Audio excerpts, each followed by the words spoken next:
মার না খেলেও ক্রমাগত রক্তাক্ত হতে হয়েছে, বাদ যায়নি পরিবারের কেউ। সিবিআই ইডির মতো কেন্দ্রীয় এজেন্সির কাজও আসলে হামলা। নিউজ 18 বাংলায় ব্যক্তিগত জীবন নিয়ে অজানা কথা অভিষেকের। আমি আজকে যে লড়াই করছি, যারা বলছে কতজনই লড়াইয়ের মধ্যে দিয়ে গেছে, আমি হয়তো সিপিএমের সাথে লড়াই করিনি। যখন 21শে জুলাই হয়েছে তখন আমার বয়স 4 বছর। কিন্তু যারা প্রশ্ন করছে যে আন্দোলনের মধ্যে দিয়ে অভিষেক উঠে আসেনি, আমি আপনাদের অভিযোগের কোনো বিরোধিতা করছি না। আমি খালি এটুকু আপনাকে জিজ্ঞেস করছি যে আজকে আমি যেই লড়াই করছি বিজেপির বিরুদ্ধে, আমি তো সিপিএমের বিরুদ্ধে লড়াই করিনি।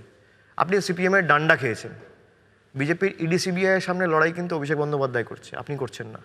সম্পূর্ণ অন্য প্রেক্ষাপট, অন্য প্রেক্ষাপট। এবং আমার লড়াইয়ে আমার পরিবারের মা বাবাকেও ছাড়া হয়নি। আপনার ক্ষেত্রে ডান্ডাটা আপনি আপনার পিঠে খেয়েছেন, কোমরে খেয়েছেন, আপনার মা বাবার উপর আঁচড় আসেন। আমার ক্ষেত্রে আমার মা বাবা অনেক যন্ত্রণাদায়ক বলছেন।